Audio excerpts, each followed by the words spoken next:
Okay, Assalamualaikum warahmatullahi wabarakatuh. Salam sejahtera. Kita rangkumkan lah ya. So, pasaran hujung tahun, bukan tak boleh trade, tapi anda akan laksanakan strategi yang lebih sama ada very short term ataupun very long term.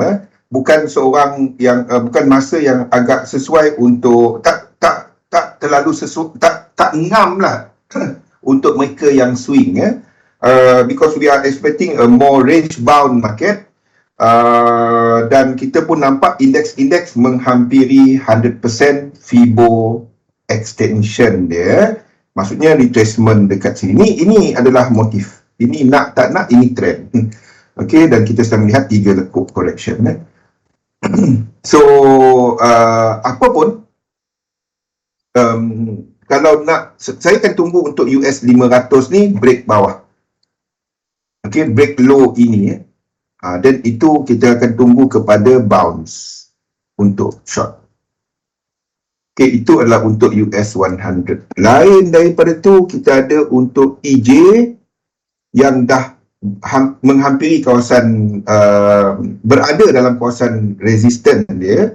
Kita tengok, sebab ini sama dengan yang anda nampak dekat indeks tadi. Okay, sama dengan kawasan indeks. Ini boleh saja buat benda ni. Kalau ini berlaku, dan indeks akan buat correction yang lebih besar. Maksudnya ini akan buat yang lebih besar. 1, 2, 3, 4, 5. Benda sama. Sebelum jatuh bawah balik. Ingat yang saham-saham tadi.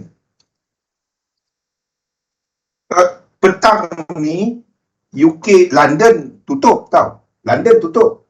Lepas tu anda ada contohnya macam mana lagi? Tutup. Kanada malam ni tutup.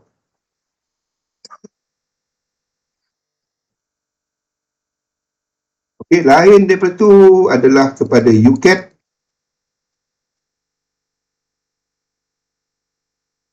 UCAT yang berada dalam zon dia, ni pun sama, berada dalam zon sokongan. Ni pun sama, berada dalam zon. Selagi low ini tak break, dia break out. Ni adalah dalam sistem saya, tak kisah body break ke, shadow break ke, saya nampak price break, dia break. Itu je. Okay, AUD US dollar pun sama. Okay, lain betul, I don't have anything. Lain itu saya tak ada. Yang saya tunggu adalah kepada saham, kalau correction tu berlaku. Okay, ada soalan untuk lain-lain instrumen sebelum kita masuk ke topik kita? Tak ada.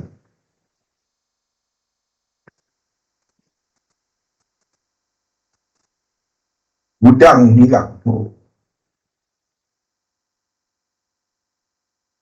Try buat macam ni. Satu, saya pun dulu sama AC Milan. Kita letakkan tempat kita trade, tapi ni lebih kepada individual lah. Saya sokok, tapi dah cuba berhenti. Kalau nampak Kimi, Kimi memang hisap rokok. Kimi, saya fitnah sikit kat Kimi ni. Apa yang anda buat adalah, kalau anda trade dekat rumah, sediakan satu kawasan di mana itu adalah anda treat dia macam office. Strepsils ada, tapi dekat peti sejuk. Bukan strepsils, apa yang di-flame. Buat satu area dekat rumah anda sebagai office. Tak kisah anda trade pakai phone ke, iPad ke, laptop ke, PC ke. Dekat XM kita tak ada. Jadi kalau nak cerita, dia macam ni.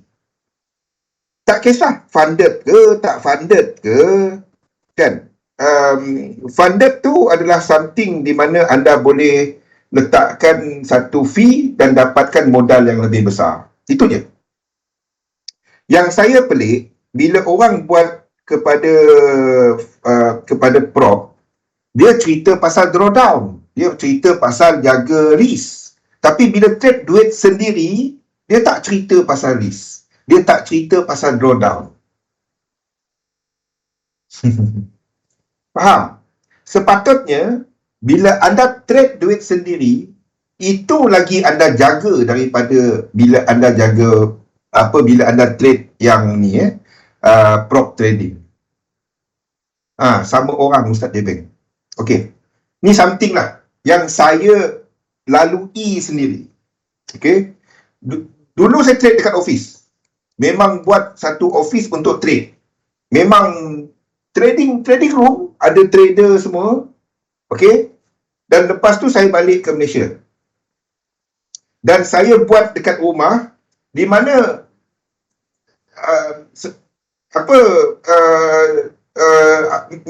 memang adalah tempat letak PC semua kat rumah, PC.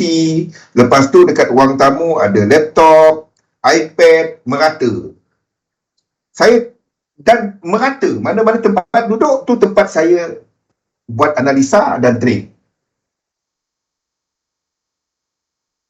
Okay. Masalah dengan tu adalah sama macam kita bekerja. Dia punya feel tu, dia punya mood tu, kita punya psikologi tu. What you do is, dekat rumah, sediakan memang situ je tempat anda analisa. Jadi anda tak merata buka chart tau. Pernah tak buka kat dapur, tekan buy ni. Pergi dekat depan, kenapa aku buy kat situ tadi ya? Sini ada benda ni, belum lagi confirm. Nampak? Payah kita nak concentrate. Buat satu area, tak kisah meja makan ke, memang situ tempat anda buat, tiap kali duduk situ aku trading. Okay. Dan treat dia macam office. Dekat situ, dekat bilik ni, saya tak kisah hukum. Faham? Jadi kita, mood dia sama macam kita bekerja. Jadi bila anda duduk di sini, anda sedang analisa pasal dan anda bekerja. Boleh? Try buat benda macam ni. Saya dulu buat dekat rumah satu office, tapi dekat iPad, PC, laptop. PC ada 3. Sini dekat ruang tamu ada 8 skrin. TV cerita lain, bilik TV cerita lain, dekat ruang tamu lain. Office, rumah pun ada saya buat office. Itu pun lain. Merata. Dia macam kita kerja tak ada tempat duduk khas. Mana-mana tempat kita bekerja. Free sitting kan. Mood dia tak ada. Barang kita tak ada kat situ. File tak ada. Try buat macam tu. Dan kita treat dia tiap kali kita duduk kat situ, itu adalah office kita. Kita treat dia macam office. Macam bilik ni, wife saya kalau duduk, dia duduk kursi tu je. Kursi orange tu. Yang tu. Satu anda nampak saya kadang-kadang lapik kan dengan yang kain hitam, letak cushion, tak nak dia duduk. Tak galak kan. Payahlah nak chatting apa semua kan. Contoh saja. Faham? Kita buat dia macam office. Okey. Tu something yang saya dapati banyak membantu kepada disiplin lah. Tu. Okey. Now, asas struktur pasar. Market ni ini je. Sama ada anda sedang melihat kepada bullish, bearish, sideways. The thing is, bila kita cuba untuk memahami struktur pasaran, terdapat 3. Kalau kita melihat kepada Elliott melihat kepada 2. Aras harga dan juga faktor masa. Okay? Elliott. Yes, dia ada masukkan faktor volume untuk melihat momentum. Tapi itu bukan yang utama dia. Okey, struktur pasaran iaitu kepada cycle dalam market. Dan menurut Elliott, pergerakan pasaran tu terdiri daripada 2. Yang pertama adalah impulse.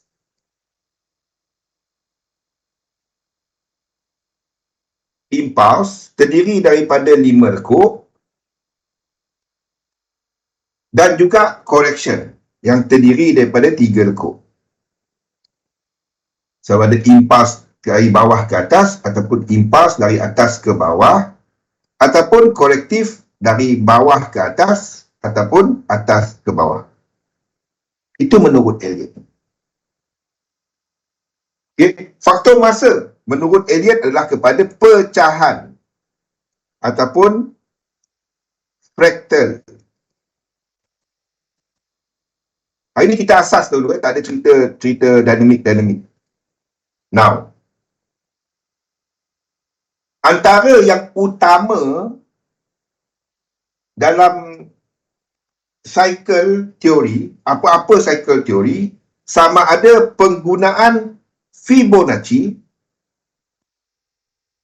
ataupun penggunaan pivot. Ni dalam cycle teori lah, mana-mana cycle teori ya. Ataupun penggunaan moving average. Ni antara tool-tool lazim lah apabila anda melihat kepada any cycle. Cycle ni adalah benda yang ni ya, cycle siri pergerakan. Okey. Jadi itu adalah tool-tool lazim. Jadi dalam untuk sistem 3711 yang saya gunakan, model market dynamic, kita menggunakan Fibonacci. Okey, tak payahlah dalam-dalam sangat. Yang kita faham adalah benda ni. Bila kita bercakap ni extension, katalah kita melihat kepada extension lekuk yang ini. Maksud extend tu, Fibonacci extension, selepas berlaku satu retracement, pergerakan selanjutnya adalah pergerakan lanjutan daripada struktur yang pertama. Itu extension. Kalau dia sama panjang ataupun Fibonacci 100%, dia sama panjang. Kalau dia lebih daripada 1.236, maksudnya lekuk yang ini lebih panjang daripada lekuk pertama tadi sebanyak 23.6%. Ataupun 1.50. Dia 1,5 kali lebih panjang. Itu Fibonacci extension. Okey. Masalah utama dia adalah mengenal pasti ini sebenarnya. Betul tak? Betul tak? Bagi mereka yang menggunakan Elliott wave sebelum ni, masalah utamanya macam mana kita tahu satu cycle tu lengkap. Anda cuma dapat confirmation dia the moment dia break. Nak kenal pasti ni. So dalam lukisan-lukisan macam ni cantik lah. Bila kita tengok dekat chart, dia tak cantik macam tu. Tu masalah utama dia. Kenapalah trading view ni? Ya? Masalah utama dia adalah contoh kat sini ya. Kita ambil ni lah. Euro US dollar. Ni masalah utama dia. Ni 1, 2, 1, 2, 1, 2. Banyak ni tempat ni. Mana satu yang kita katakan cycle tu complete. Lepas tu continue balik. Cantik tak semestinya betul? Exactly. Di situlah kita masukkan penggunaan momentum dan juga kepada pengiraan siri pergerakan. Now, selepas ni saya terangkan Hari ini asas dahulu. Okay. Fibonacci retracement pula adalah pembetulan kepada apa-apa yang satu struktur. Ni yang kita nak identify ni. Macam mana kita tahu dia lengkap? Macam mana kita tahu dia nak bergerak ke atas? Macam mana kita tahu retracement ni cuma retracement? Tu benda-benda dia. Di sinilah saya menggunakan asas struktur dalam Elliott wave. Tapi saya mapping Elliott wave, tapi saya tak gunakan Elliott wave direct. Tak. Okey. Set nanti pian. Gini. Okey. Kita pergi ni kita skip dah tak payah cerita ni. Jadi Ini yang saya ambil, iaitu apa yang Elliot jumpa. Dia mengkaji data-data struktur harga kepada Dow Jones, bukan S&P 500, Dow Jones, kepada saham. Ni yang dia kaji kepada a bit of commodity, ya. Tetapi yang major dia adalah kepada pergerakan saham. Itu kunci. Kenapa saya katakan itu kunci? Kenapa saya katakan itu kunci? Elliot mengkaji yang utama dia punya ni adalah indeks, iaitu Dow Jones. Anda bacalah buku dia. Dia juga melihat perkaitan di antara Dow Jones dan counter-counter saham utama.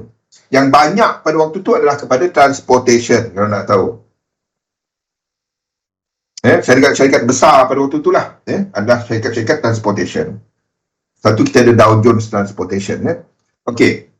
Jadi, asas kepada apa yang Elliot jumpa adalah, sebab itu dia jumpa benda ni. Struktur harga adalah 5 dan 3. Okay. Siapa yang izaham? Okey, dah. Sekarang setakat Elliott Wave, kita akan anggap semua market macam ni. Betul? Sebab kalau Elliott Wave sejati tu, ini betul. Tetapi, apa yang Elliot jumpa ni adalah berdasarkan pergerakan Dow Jones dan juga kepada saham. Ini betul kepada pasaran dua ni, indeks dan juga saham. Itu betul. Sebabnya kalau kita buka kepada saham, itu yang memang kita nampak.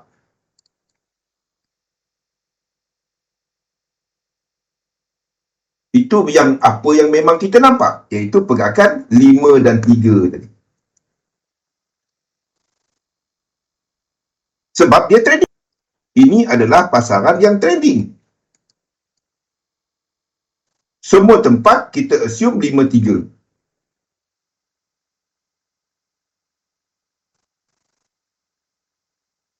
Semua tempat kita assume 5-3.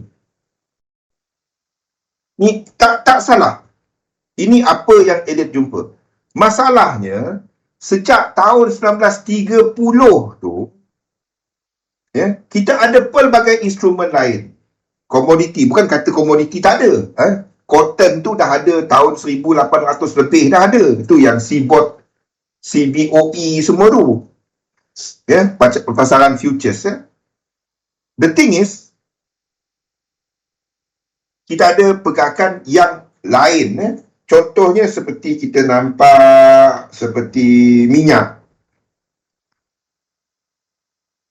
Kita ambil US oil. Ini kalau lain-lain orang lukis, dia akan lukis sebagai apa? Kalau orang lain lukis benda ni. Ni dah lama dah US oil ni. Lebih lama daripada indeks. Dia akan lukis sebagai 1, 2, 3, 4 dan 5. Sini 1. 1, 2, 3. Sini 2. Dan seterusnya 1, 2, 3, 4, 5. 3, 4 dan 5. Itu orang lain lukis. Kenapa saya tak akan lukis sebagai 1, 2, 3, 4, 5 dan sebaliknya saya akan lukis ini sebagai 5, A, B dan C.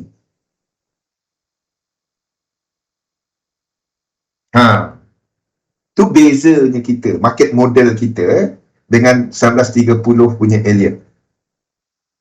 Apa beza? Ingat, indices,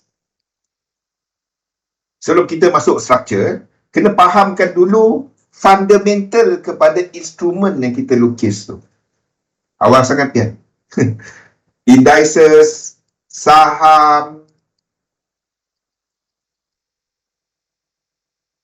Semua ni adalah aset. Dan apa faktor yang mempunyai aset? Sifat dia. Ya? Apa yang ni aset? Aset is moving condition. Okay?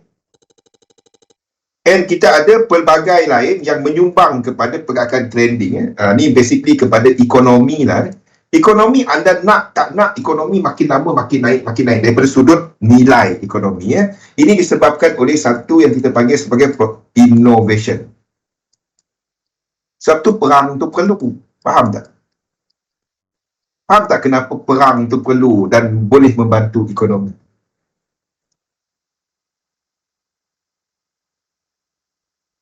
Belum sampai kat situ. Tak faham tak kenapa perang itu perlu kepada ekonomi? Sebab kebanyakan innovation ia melibatkan kos.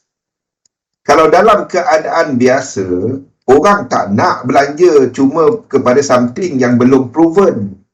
Masalahnya, in order for innovation untuk keluar dan dijadikan menyumbang kepada ekonomi, ia memerlukan kos. Nak tak nak. Perang ni boleh menyebabkan all these things accelerated. Contohnya, anda ingat jet tu dari mana? Jet. Enjin jet tu dari mana?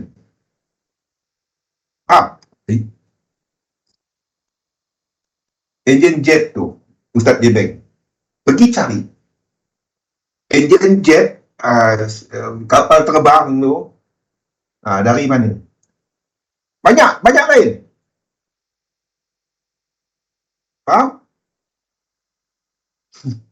Banyak, terlalu banyak. Nak bagi contoh.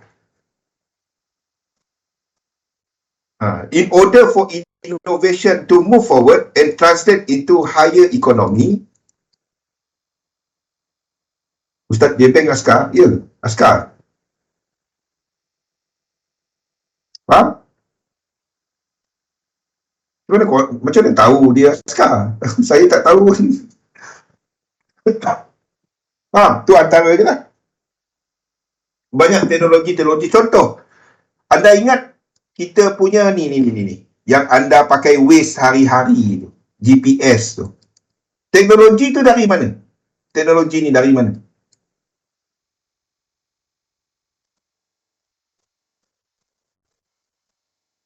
Iron ore tu sejak dari dulu-dulu tu lain cerita. Iron ore, titanium tu lain cerita. Then that's the thing. Anda ingat GPS yang kita ada zaman ni, tu teknologi apa? Dan bilanya GPS tu dan selepas 2011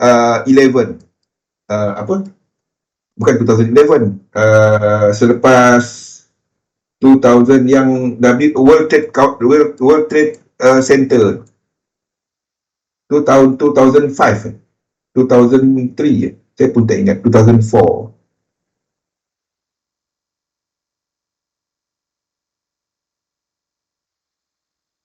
tu benda-benda dia lah. Okay, now apa kena-mengena benda ni? Itu adalah untuk indeks. The thing is, penghasilan apa semua ni yang ada dalam ekonomi untuk menghasilkan dia, perkhidmatan dan juga perkilangan melibatkan penggunaan komoditi. Yes, military yang buat. Dulu, GPS dulu, dia tak tepat 6 kaki. Teknologi Jerman, tak. Pergi tengok balik.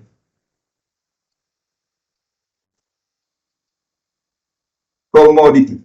Untuk menghasilkan apa yang ada dalam ekonomi. Maksudnya, sekiranya kos ataupun harga komoditi meningkat bersama dengan aset, ia boleh tak limitkan aset punya price. Sekiranya komoditi ini dilukis seiring dengan apa yang kita lukis kepada tak.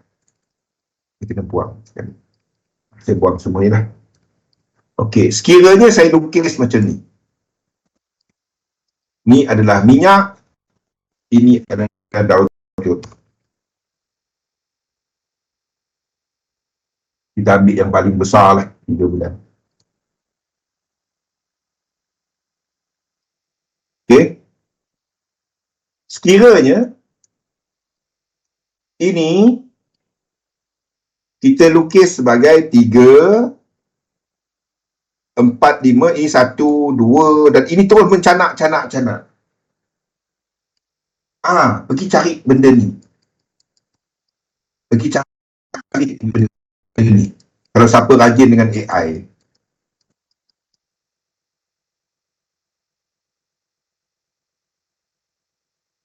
Pergi cari benda ni. Google je. Pergi cari. Yang pertama ada jumpa tu, pergi try kat situ. Macam-macam soalan boleh tanya kat situ. Okey. Apa yang ada, bukan minyak saja, lain-lain semua, emas dan lain-lain. Okey. Ini semua diperlukan untuk menghasilkan apa yang produk syarikat-syarikat yang membentuk Dow Jones, S&P 500, US 100, tak kisahlah apa-apa 100 tu. Faham? Sekiranya kat sini makin naik, ini akan limitkan apa yang, maksudnya kita akan ada perolehan syarikat yang akan menurun. Faham tak? Sekiranya sini naik. So sini kita tak dapat lukis sebagai 1, 2, 3, 4, 5. Di sini anda kena lukis sebagai A, B dan C. In order untuk yang di sini tetap bergerak ke atas. Sekejap,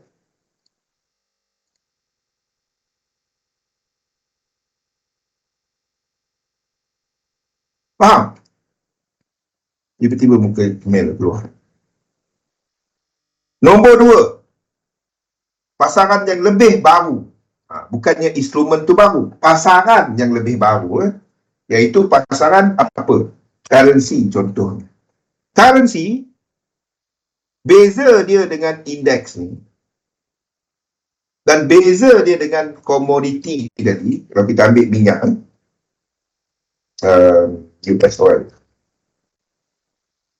US oil ataupun any komoditi, permulaan dia adalah dari kosong. Ini permulaan dari kosong. Apa-apa komoditi. Komoditi yang paling lama didagangkan adalah ini. Kita ambil dia punya futures lah.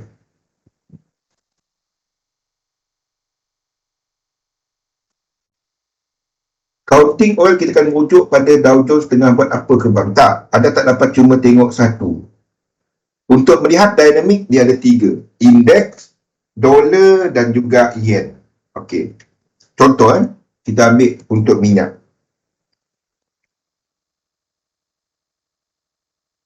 Apa yang menyumbang kepada positif kepada minyak? Ini maksud saya, bila melihat dinamik, anda sentiasa, dinamik tu 2 je. Dinamik ada 2 je. Dinamik tu adalah faktor-faktor yang menggerakkan pasaran. Kalau nak faham apa itu dynamic market, yen, US dollar. Yen ni basically kita bercerita pasal indices. Ini adalah pergerakan dengan sentimen. Ini adalah pergerakan disebabkan oleh faktor fundamental. Okay, now balik kepada harga minyak. In order for minyak untuk naik, indices naik atau turun? Soalan saya. Tengok In order for minyak untuk naik, indices naik atau turun?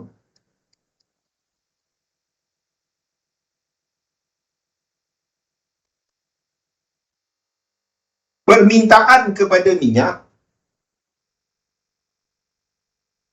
naik bila ekonomi bagus. Basically indices ni adalah mengira kepada jangkaan perolehan ke depan disebabkan oleh pulangan daripada syarikat-syarikat ni, dan itu menandakan kita ada ekonomi yang dijangka lebih bagus. Okey. Jadi permintaan minyak ni naik apabila indices naik. Betul? Okay. Tapi tak semua tempat Nombor 2. Tengok dia punya kaitan ni. Nombor 1. Nombor 2. yen.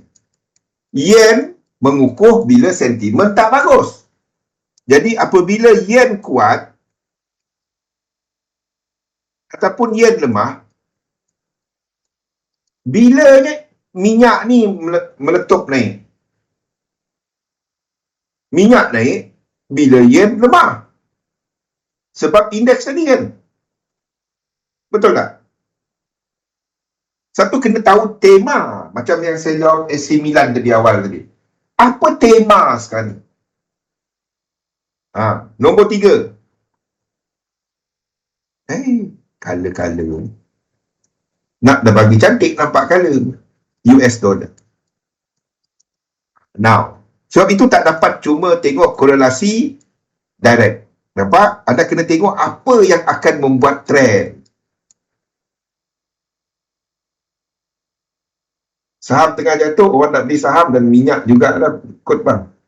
Saham tengah jatuh, orang nak beli saham dan minyak juga lah bang. Kot tak. Dia tak direct macam tu.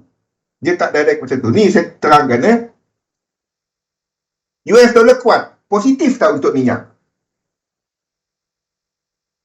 Minyak ni, kalau kita lihat minyak, apa di belakang ni? US oil ni dia ada satu lagi belakang ni tau. Macam euro, US dollar. US dollar dia punya code currency. Yang anda tengok dekat sini, harga ni dalam apa? US dollar. Maksudnya, sekiranya US dollar kuat, minyak boleh jatuh. Betul tak? Kalau US dollar jatuh, minyak boleh kuat. Tapi ingat korelasi tak dapat diambil satu-satu. Jadi faktor yang positif untuk minyak adalah benda ni. And it holds true bukan hanya untuk minyak, tetapi kebanyakan komoditi. Most komoditi ini korelasi dia. Tapi dia bukannya direct. Contoh yang selalu orang ambil direct, apa? Indeks naik, yen pay akan naik. Berapa kali anda kena benda tu?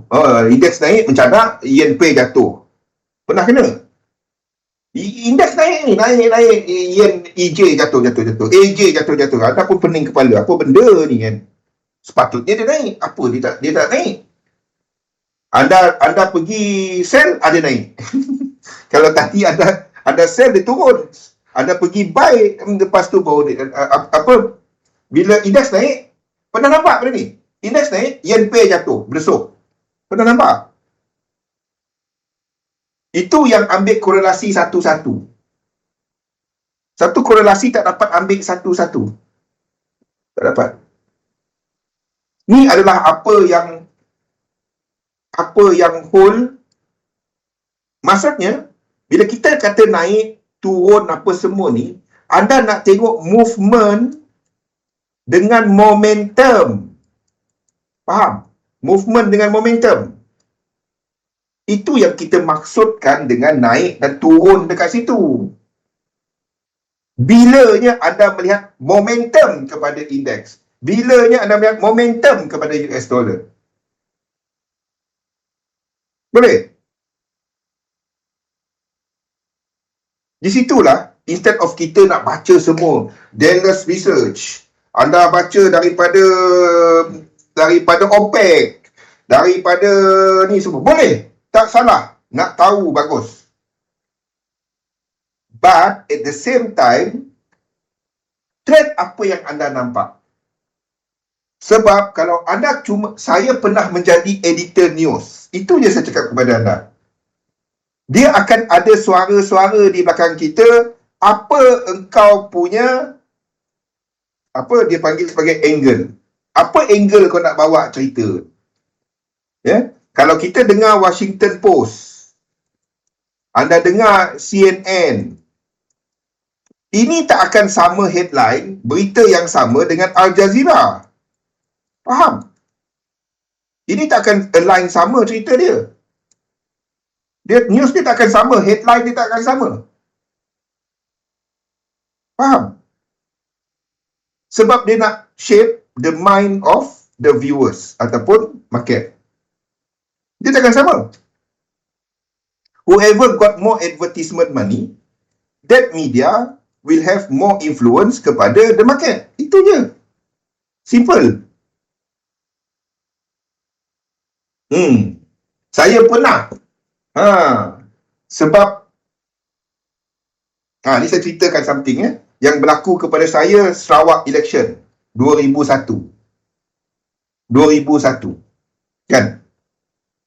Jadi saya kena cover satu event. Dan bila saya dah dipesan, ada satu soalan ni saya tak boleh tanya.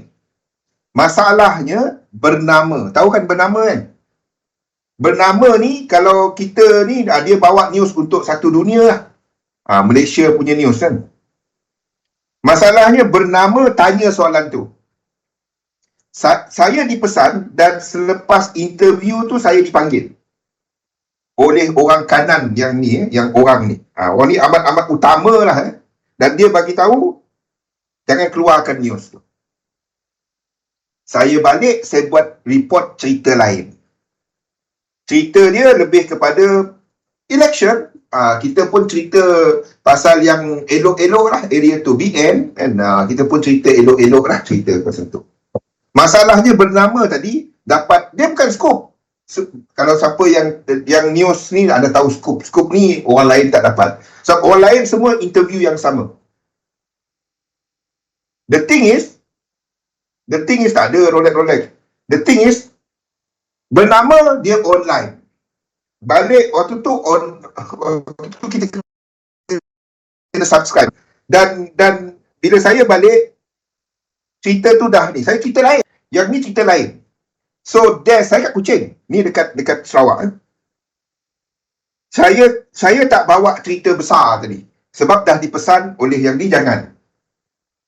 Tok Uban lah. Tapi ni lain, bukan Tok Uban. Dan dekat desk, dekat Shah Alam ni, dekat Glen Marie, dia orang tanya, kau tak dapat ke news tadi? Dapat. Tapi saya tak dibenarkan untuk report. Saya bagi tahulah. Ni daripada orang dia tak boleh keluar. Kenapa? Saya terangkan lah apa cerita dia, cuma kepada editor tak dapat nak keluar. Jadi malam tu jam 8, cuma stesen kita orang tak bawa cerita tu. Stesen lain semua bawa cerita tu. Macam mana tu? Saya tak dapat nak sebut detail dia lah. Nampak? Arahan direct daripada orang tu bagi tahu jangan bawa cerita tu. Orang lain bawa lah. Yang The Son of Sanyang. Sebab tu kalau nak tengok berita ni anda boleh ambil, tapi jangan ambil satu source. Faham? Sama lah satu. Sebab tu kita boleh ceritakan satu cerita, but apa dia, yang The Son of Sanyang, itu memang berlaku. Saya dah lalu, saya dah buat, saya dah daripada bawah sampai ke atas dalam news, daripada junior broadcast journalist sampailah managing editor, assistant managing editor, kalau nak tahu. Saya dari bawah sekali sampai ke atas sekali dalam news tu. Macam mana ini bertindak? Sebab tu it is hard untuk kita ni sebagai retail trader, dengan apa maklumat yang kita ada, untuk nak ambil news at face value. Payah. Apa yang sama antara anda dengan trader JP Morgan?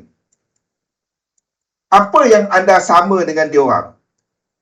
Apa yang sama anda dengan trader dekat apa-apa dekat sini? Apa-apa bank, apa-apa hedge fund, Ray Dalio. Kalau minyak kita sebut Ray Dalio. Apa yang sama? Tahu tak apa yang sama? Zul. Apa yang sama? Anda akan nampak benda yang sama. Apa yang sama? Daripada sudut info anda takkan dapat sama. Daripada sudut liquidity market volume anda takkan dapat level yang sama. Ada tengok level tu? Ada lagi hidden order anda tak nampak. Anda tengok chart yang sama. Itu je. So, benda yang anda boleh lihat dan percaya apa yang anda nampak. Faham? Saya boleh cerita fundamental siang dan malam. Seriously. But, bila anda execute dan menjana plan untuk trading, anda execute dekat sini. Kenapa? Disitulah penetapan arah, disitulah penetapan stop loss, disitulah penetapan TP untuk pengurusan equity. Biarpun plan anda kata ini ini akan jatuh lagi contohnya. Sebab news kata minyak nanti Arab Saudi nak banjirkan minyak dekat pasaran. Contoh. Kan? Kita ada contohnya seperti OPEC cuba untuk untuk tekan pengeluaran minyak. US punya apa yang keluar daripada batu tu 2016 ni pergerakan ini yang ini ni pula cerita China kan, US China ni pula COVID-19. Tapi yang kita trade, apa yang kita nampak bila berlaku pergerakan berulang dalam pasar. Sebab itu pegang kepada trade technical. Anda boleh tahu fundamental, anda boleh tahu apa yang berlaku, but decision untuk masuk adalah kepada risk reward yang anda nampak kepada pergerakan berulang dekat chart. Itu yang sama. Jadi di sinilah apa yang kita buat adalah kita identify sifat untuk benda-benda ni semua. Now, kita dah sentuh mengenai indeks sebagai indices sebagai aset tadi. Commodity, pergerakan dia adalah tiga. Georgia, Sorak, apa tu? Nama. Satu lagi, ni. Mata wang. Pasangan mata wang, ingat, dia adalah, even kepada dollar index ni adalah kepada basket. EU, GU, U-Shape, UJ, UCAD, USEC. Ini semua adalah apa yang bentuk dollar index. Mata wang, anda tak dapat lukis sama seperti anda lukis saham. Tak dapat. Ni. Saya masih nampak orang lukis benda macam ni. Ya, untuk dollar index. Tak dapat. Anda tak dapat lukis dollar index ni, katalah tanggapan anda bahawa ini adalah nak ke bawah. Dia sedap dia je letak macam ni. Ni daripada ni, ni satu, ni dua. Lepas tu sini entah mana dia jumpa tiga. Ni empat, ni lima. Diagonal dia kata. Lepas tu kan, kalau ini saja tak apa. Kalau ini tak salah. Gunalah apa-apa, kita letaklah Grand Super Cycle ataupun Super Cycle biru. Okey. Dia letak macam tak salah. Ya? Masalahnya, ini masalahnya. 5 ni, satu saya akan tanya kan, contoh macam Zone lukis, macam Big Cap lukis, macam Atirah lukis. 5 ni menghabiskan apa? Tu soalan saya. Sebab kalau anda lukis macam ni, di mana 1, 2, 3, 4, 5 ni, anda lukis macam ni, 3,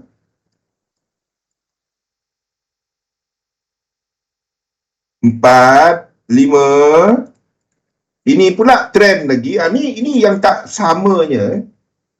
1, 2, lama-lama dolar ni kosong. Nampak tak kosong ke tu? Sebab mata wang, dia didagangkan against another mata wang. Dia kena dilukis sebagai sideway. Dia tak dapat dilukis sebagai motif. Tak dapat. Dia kena menghabiskan W,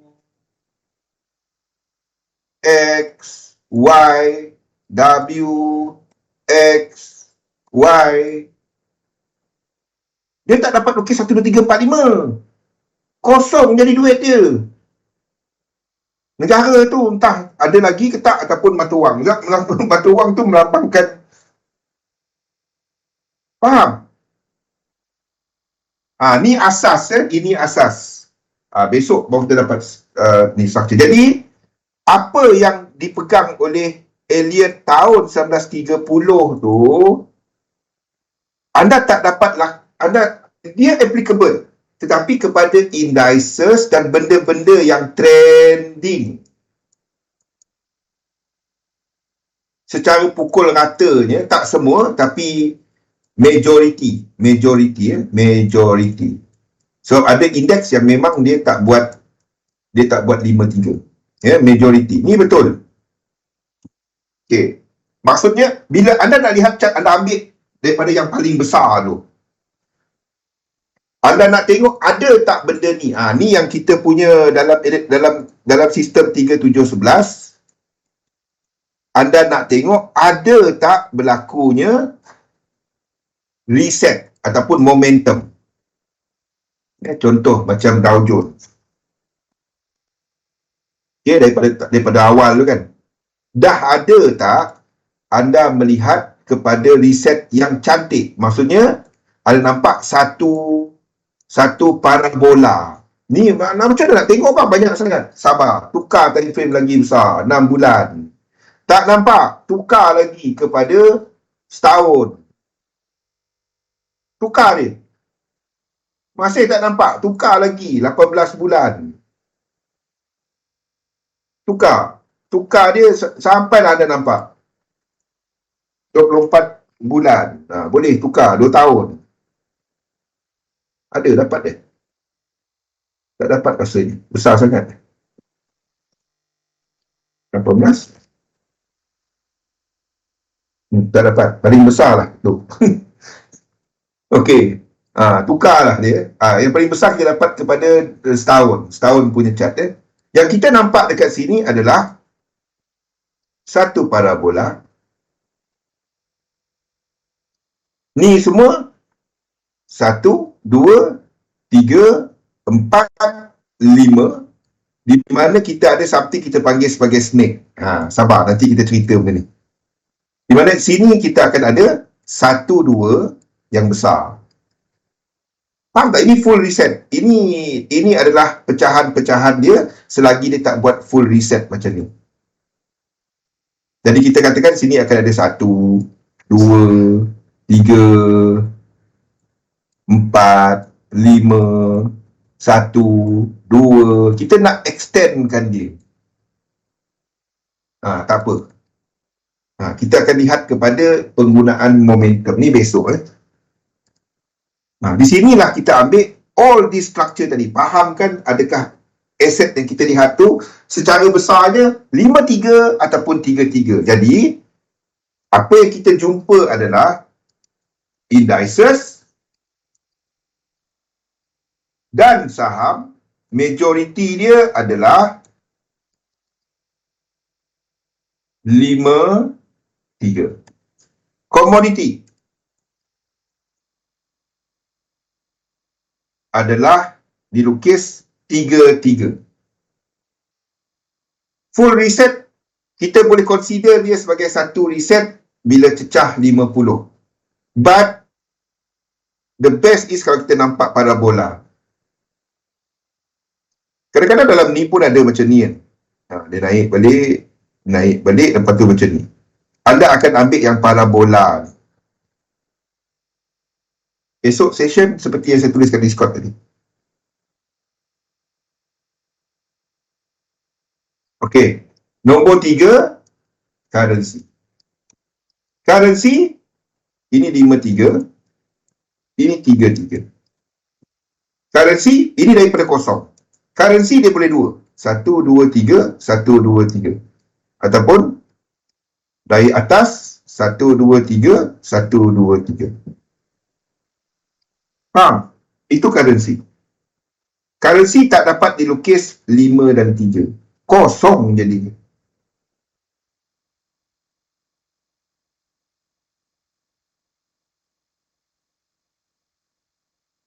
Parabola U terbalik. Kalau U ni, U macam ni. Kalau daripada sini, U macam ni.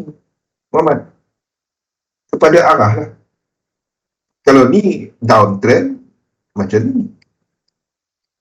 Ni pula macam ni. Kalau dia trending dari atas, macam ni. Ni macam ni.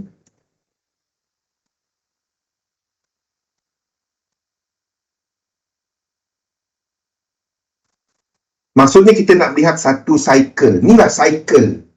Cycle dalam pasaran tak semestinya impuls diikuti oleh kolektif. Dia boleh, maksudnya macam ni. 1930, trend adalah 5 diikuti oleh correction 3. Ataupun satu cycle adalah 5-3. Sekarang ni dah tak pakai benda tu. Faham? Sekarang ni dah tak pakai benda tu. Sekarang ni trend boleh terbentuk oleh 5-3 dan even 3-3. Tu maksud dia. Kan? 3 tak boleh trend bang. Ini kolektif. Betul. Dalam kolektif ni ada motif wave-nya. Faham? Kan? Oh, currency tak ada. Ni semua 3-3. Bila kau nak trade? Faham? Itulah bezanya apa yang kita gunakan zaman sekarang ni banding dengan the traditional Elliott wave. Boleh? Fahamkan yang ni dulu. Lepas ni anda print out benda ni. Anda tengok apalah yang structure-structure asas. Kita sambung sesi kita pada esok hari. Okey. Itu kita masukkan faktor inflation tadi. Ustaz Tebing.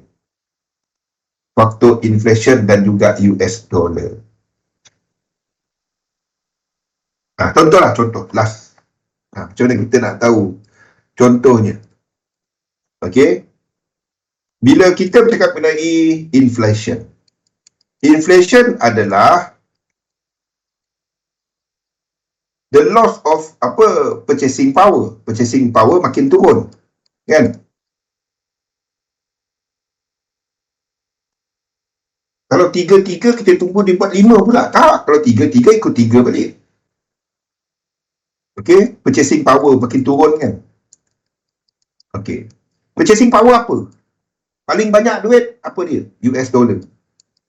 Jadi untuk beli barang yang sama, apa bank kena buat? Apa Fed kena buat? Dia kena print lagi banyak duit. Betul tak? Satu saya tak nampak bila je fractional banking system boleh berakhir. Sampailah the whole financial market ni bertukar. Nak tukar kripto tak dapat. So dia kena devaluekan kepada something.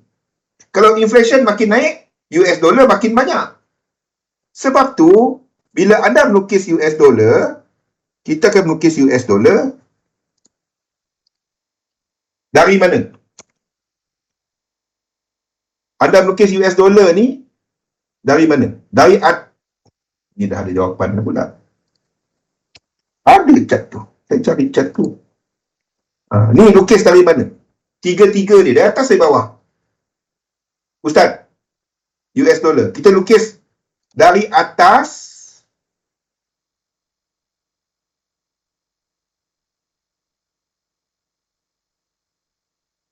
ataupun dari bawah.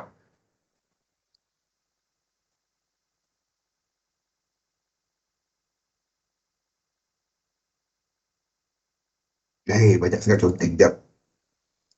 Okey, ada beza dia. Adakah kita lukis dia dari atas?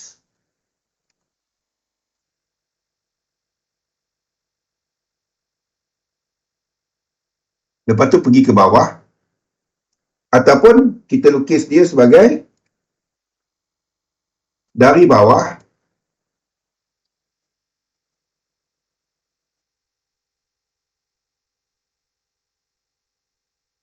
pergi ke atas. Mana satu? Inflation.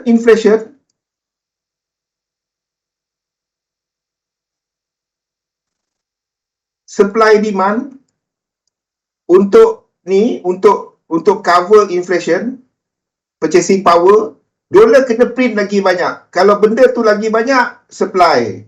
Apa jadi kepada harga? Kita pilih yang satu ke dua secara jangka panjang. Simple je, supply demand, supply demand.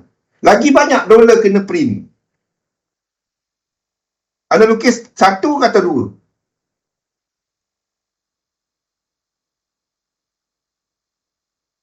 Ke atas atau ke bawah? Kalau anda ambil tiga-tiga tadi. Itulah kenapa kita nak tahu tiga-tiga tu.